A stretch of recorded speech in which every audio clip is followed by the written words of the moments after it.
Family planning यानी कि खानदानी मंसूबा साजी बंदी नहीं।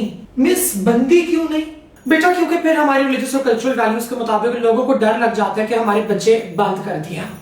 हाँ ना मिस, फिर तो फैमिली स्टॉपिंग होना चाहिए था, फैमिली प्लानिंग नहीं। क्या बात है, you girls are so much the smart.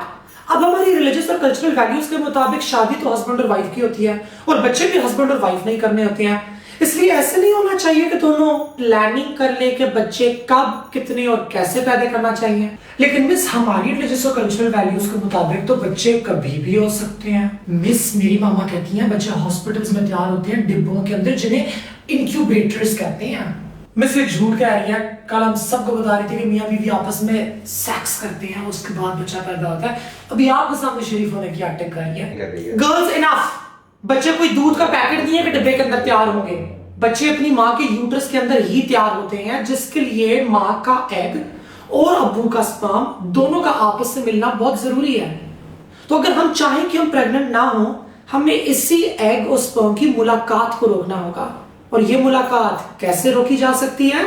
कमरे अलग अलग करके। नो यस, दूसरे कमरे में मुलाकात हो सकती है। गर्ल्स, सबसे कॉमन तरीका होता है कॉन्डम, और कॉन्डम दिखने में कुछ ऐसा होता है। ये बिल्कुल जराब की तरह होता है। जैसे जराब की एक सीधी साइड और एक उल्टी साइड होती है, इसी तरह कॉन्डम की भी एक सीधी साइड और एक उल्टी साइड होती है। जिस तरह मैं इस जराब को अपने हाथ पे लगा रही हूं, कॉन्डम को भी इसी तरह हस्बैंड के प्राइवेट पार्ट्स पे लगाया जाता है। मिस हाथ पे लगाते हैं? मारिया तुम हाथ पे लगा लेना बेटा अपनी शादी के बाद। ये कॉन्डम की टिप है, इसे यूं चुटकी से दबा के कॉन्डम को अनरोल करते हैं, बिल्कुल जराब की तरह। चुटकी से दबाना इसलिए जरूरी है वरना इसमें हवा रह जाती है, और अगर इसमें हवा रह जाएगी तो ये फट जाएगा, और अगर ये फट जाएगा तो सारा प्लान फेल। इसी तरह कॉन्डम यानी कि लेटेक्स की बनी हुई किसी भी चीज के ऊपर ऑयल, वैसलीन, बेबी ऑयल नहीं लगाते, वरना इसमें क्रैक्स आ जाते हैं। अब आप ये सोच रही होंगी कि कॉन्डम करता क्या है। काश फिजिक्स या केमिस्ट्री पढ़ लेती, आज मुझे इनको ये ना बताना पड़ा होता कि कॉन्डम की टिप के अंदर हस्बैंड के तमाम स्पर्म स्टोर हो जाते हैं। चलो नहीं बताती। खैर गर्ल्स, हमारी रिलीजियस और कल्चरल वैल्यूज के मुताबिक कॉन्डम की इस टिप के अंदर हस्बैंड के तमाम स्पर्म्स स्टोर हो जाते हैं और यूं उनकी वाइफ के एग से मुलाकात नहीं होती। तो ये था सबसे कॉमन तरीका फैमिली प्लानिंग का। लेकिन अगर हम स्पर्म को रोक सकते हैं तो हम एग को भी तो रोक सकते हैं ना। अब एग होता है बहुत नखरेला, बिल्कुल अम्मी का लाडला टाइप्स। उसको हर चीज अपनी मर्जी के मुताबिक चाहिए होती है, वरना वो तैयार ही नहीं होता। और एग को बनने के लिए हार्मोन्स चाहिए होते हैं खास बैलेंस में। तो अगर हम हार्मोन्स खा लें, वो बैलेंस आउट हो जाता है, और जब वो बैलेंस आउट हो जाता है तो एग तैयार ही नहीं होता, और जब एग नहीं होगा तो एग और स्पर्म की मुलाकात ही नहीं होगी। मिस लेकिन इसमें प्लानिंग कहां है?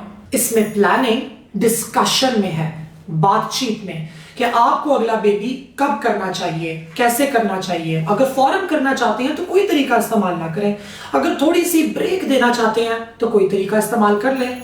स्टोरी सुनाती हूँ। मेरी एक फ्रेंड थी सकीना, बहुत ही हॉट शॉट टाइप्स की, इंजीनियरिंग यूनिवर्सिटी में पढ़ती थी। उसके बॉय का उसके ऊपर शदीद वाला दिल आ गया, वो उसके ऊपर टोन हो गया। उसने घर में रोला डाल दिया कि मैं शादी करूंगा तो सिर्फ सकीना से करूंगा, वरना नहीं करूंगा। घर वाले मजबूर थे, उनको मानना पड़ा। हालांकि आंटी का दिल बिल्कुल भी नहीं चाह रहा था। उनका मूड था कि वो उसकी खाला की बेटी के साथ शादी करे, मगर फिर भी उनकी शादी हो गई। अब शादी के फौरन बाद सकीना की सास ने डाल दिया रोला। एक दिन उन्होंने बोला कि मुझे ख्वाब में 2 कौवे एक अमरूद खाते हुए आए हैं, और मैंने आमिल से पूछा है इसका मतलब है कि तुम मरने वाली हो, और मरने से पहले मैं अपनी पोती की शक्ल देखना चाहती हूँ। जल्दी जल्दी मुझे पोता तैयार करके दो। सकीना को तो पड़ गया वक्ता, क्योंकि सकीना को एक पहले ऑफर आई थी कि हम आपको ट्रेनिंग के लिए भेज रहे हैं मुल्क से बाहर अमेरिका, और सकीना के हस्बैंड को ऑफर हो गई जॉब की कराची। अब दोनों टेंशन में, मैं होंगी अमेरिका, तुम होगे कराची, तो हम दादी को, सास को पोता कैसे तैयार करके दें। तो उन्होंने की फैमिली प्लानिंग। उन्होंने डिस्कस किया कि मैं होंगी अमेरिका, तुम होगे कराची, हमारी हर 3 महीने के बाद मुलाकात होगी, वो भी सिर्फ 1 महीने के लिए। मिस फिर उस 1 मंथ में तो उनका बहुत दिल चाहता होगा मिलने का। हाँ ना, बिल्कुल, एक तो दूरी, ऊपर से मोहब्बत। सकीना ने कहा मैं ही हॉर्मोन्स ले लेती हूं ताकि मेरा एग तैयार ही ना हो। लेकिन सकीना के हस्बैंड ने कहा कि तुम हॉर्मोन्स क्यों लो, हमारी मुलाकात सिर्फ 1 महीने के लिए होती है, रोज रोज हॉर्मोन्स खाने का क्या फायदा। ऐसा करते हैं कि मैं ही कॉन्डम इस्तेमाल कर लेता हूं, 2 साल तक जब भी हम मिलेंगे तो मैं कॉन्डम इस्तेमाल कर लूंगा, उसके बाद अगला प्लान बेबी करना है, कब करना है 2 साल के बाद ही देखेंगे। मिस लेकिन सास का क्या हुआ, उनको पिल्स थी या कॉन्डम? उनके पास मैं गई, ब्लैक कलर की शलवार कमीज पहन के, आंखों में सुरमा डाल के, ढेर सारी अंगूठियां और जेवर पहन के, किसी मजाक की मलंग बन के। आंटी को जाके मैंने बोला मैं फला फला दरबार से आई हूँ।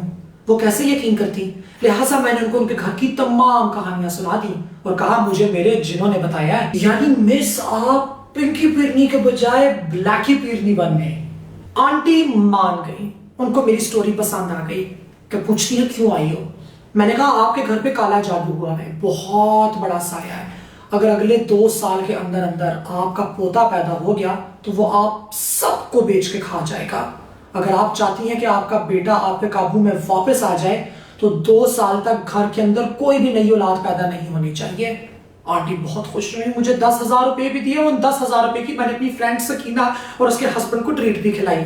इसे कहते हैं फैमिली प्लानिंग। मिस लेकिन अगर उसे 1 मंथ में उनको CONDOM फट जाए तो फिर बेटा उसके लिए होती है इमरजेंसी कॉन्ट्रासेप्टिव पिल। ये 2 गोलियां होती हैं और ये आपने मुलाकात के 72 यानी कि 72 आवर्स के बाद 1 गोली और पहली गोली खाने के 12 घंटे के बाद दूसरी गोली खानी होती है। अगर आपका अंडा निकलने के लिए तैयार बैठा हुआ है तो ये उसको रोक देती है, लेकिन अगर आपका एग पहले से रिलीज हो चुका है और उससे मुलाकात करने के लिए एक स्पर्म इंतजार के अंदर है तो ये गोली काम नहीं करेगी। ये सिर्फ और सिर्फ एग को स्टॉप कर सकती है। और याद रखें ये ECP है यानी कि इमरजेंसी कॉन्ट्रासेप्टिव पिल। ये मिठाई नहीं है कि करो खाओ करो खाओ करो खाओ, ये सिर्फ इमरजेंसी में ली जा सकती है। समझ आई? Yes miss.